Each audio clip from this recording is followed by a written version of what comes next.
How are you? Hi. So, if you are working on either the independent project or the group project, you are in charge of doing day two. So, I'm actually going to click on my Google Doc and just show you guys. And then just really fast, let me see. So, I have made a Google Doc, and honestly, you can follow this, and I would do the same like Roman numerals as I did. So, for Führer, um, okay, wait, let's just back up. You're supposed to have three words with thematic significance. And if you have three people in the group, if each person does a word, you will be done. It's so nice. And then the fourth person could do the visual aid. But if you guys are working like in a group of two or three, or you're working by yourself, that is a little bit more work. So you want to definitely get started on this one. So for the book thief, I picked the word Führer. And for number one, the actual denotation, the definition of the word is a German word for father. So that's what I put for number one. I thought that word was important to the book thief and it had thematic significance. For two here, the quote from the book is slowly Max punched the Fuhrer, basically. He punched him 7 times. And notice how I put my quotation marks at the end of times. I put Zuzak 253, that's a page number, parenthesis, period. That's exactly how you would cite from the book.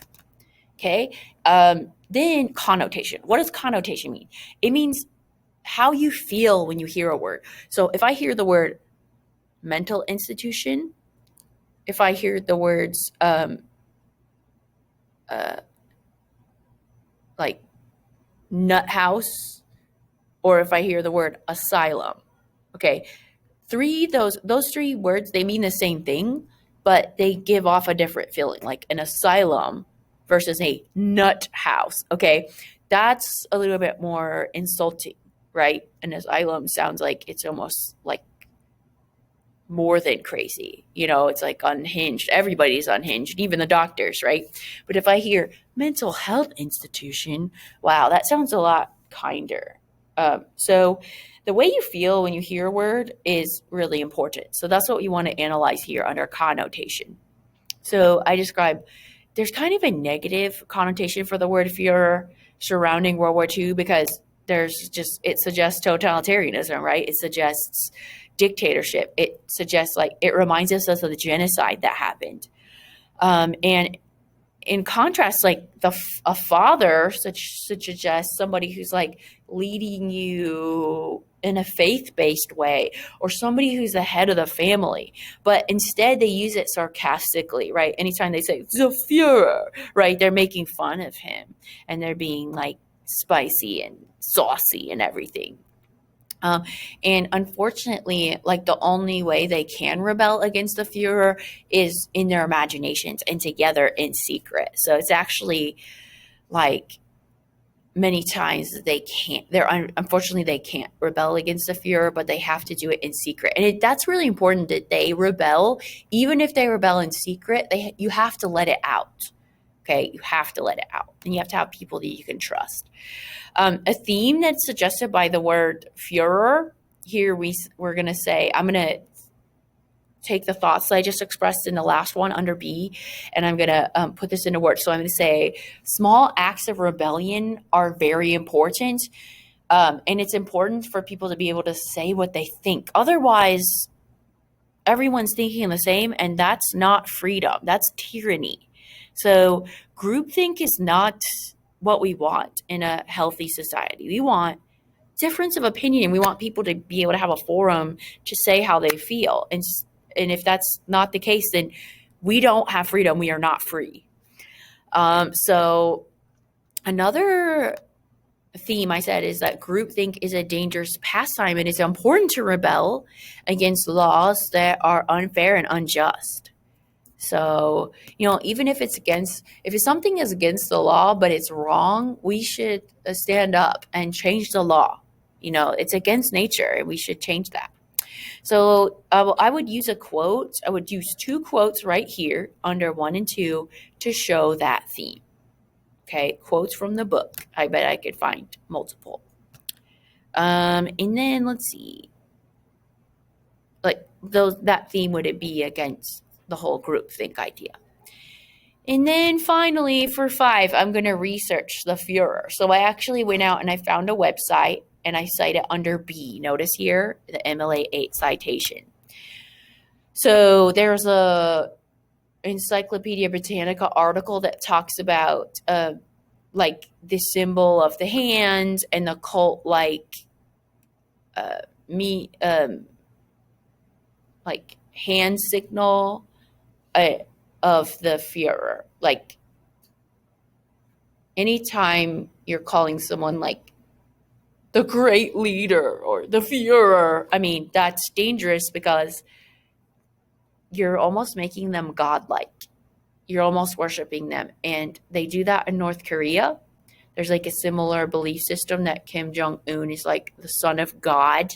And so there's a cult like following, unfortunately. And this sort of thing helps project more indoctrination and it is propaganda. So it's just scary. And so I also wanted to cite that. And this is how I would cite an MLA 8. So just be really careful with your citations. And it should follow just like this. This is the article title. This is the publisher in italics. This is the website. Okay. And then this is when it was actually like written. And then right here, I need to change this. This is when I accessed it. Okay. So I'm going to put that. And then this is the URL. So I want to just follow this exactly. Ooh, I don't even want to look at a picture of him. Now, finally, for C, I want to connect to the other book. Don't forget to do this. So Napoleon in Animal Farm. So at first he's just like Napoleon. Then he becomes like Comrade Napoleon. Then he becomes Lord of the Swill Bucket. Father of all the animals, every beast, great or small, sleeps at peace in his stall. Thou watchest over all, Comrade Napoleon. I know, nerd alert. But he becomes this god in the books where no one can ever approach him. Like if you remember in the book, he's always announced by the black cockerels and the dogs surround him, and no one can question him in the barn or at the meetings anymore. He barely even makes an appearance. And so these types of things are really dangerous. So I connected that to another book that I read. So I need to do that 2 more times for the book that I read. And so you just need to kind of look carefully for 3 words that you can find a thematic significance behind, if that makes sense. So that is day 2. And finally, one more thing. Sorry, this video is very long, but I want to make sure that I explain everything, especially if you're not here. And then if you're here and I explained it and you're still confused, you can come back and watch this video. Here are my Google Slides, okay? And I do not need to have my Google Doc on my Google Slides, but I was just showing you, like, this is what a Google Doc looks like, and I would have this along with my Google Slides. So here is my day 1 activity. I have, let's see, I have, an appetizer inspired by Act 1, Scene 1. I have, let's see, some drinks, right? I have a dessert inspired by Act 5. But there's a lot of puns in this. This shows you prices, many illusions, and this would be like my summary. I think I need more pictures on this still, and I still need to add a few more fun things on here, but this is my summary, and I would summarize the novel in 2 minutes in a very creative way, okay? And then for day 2, okay, this is a book that you didn't read, but I wanted to show you guys day 2. So this is canteen, and that's an important word because it means basically a lunchroom. So that's the definition. It's a room where food is sold. Now notice on my slides, I don't have that much text on my slides. That's important, guys. Don't put too much text on your slides. Then it's not a visual aid anymore. It's a document. So here's pictures. Now, in the novel, we're told that the main character, Esperanza, in the house on Mango Street, you didn't read it, but it tells us that she's not permitted to eat in the canteen because she's a Hispanic student, and the nuns tell her, well, you live close enough to go home for lunch, so you can't eat in the canteen. And this, okay, so why would you think canteen even has thematic significance? Well, this book was written in the 1960s, and it was probably, well, it's probably written about the 1960s. I think it was written in the 1980s after her childhood and everything. But this is suggesting a great divide between the treatment between the Hispanic students and the white students. And so this word like makes her feel ashamed for the first time. She's never felt ashamed until she went to school and she was like told that you're different. And so you can't have the same privileges as the other kids. So I could talk about, the civil rights movement if I wanted to and how slowly people change. My slide too, I would maybe write my theme and I would have a couple pictures. So what's my theme? I'm upset that it says whites is. I'm not only upset because of the racism here, but like also the grammar. But here, this shows like, oh, she's not going to serve her, right? And this is ill treatment, even like that lasts in the 60s and the 70s and 80s. So this is important thematically because this is the first time Esperanza realizes like she's treated as a second class citizen and it's unfair. And nuns are even doing this, so that's even more upsetting.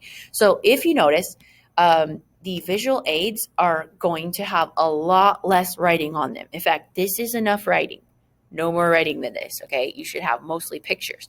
And since you have 3 words, you should have like probably 2 slides per word. You know what I mean? So you'll have 6 slides. I'm just doing the math here. If you have 3 words, 2 slides per word, you got 6 slides, okay? So J3, we're going to get into the literary devices. We don't want to get into that now, though, but that is what you're doing. So just follow my Google Doc, check this if you're not sure what you're supposed to be doing, and hopefully that helps.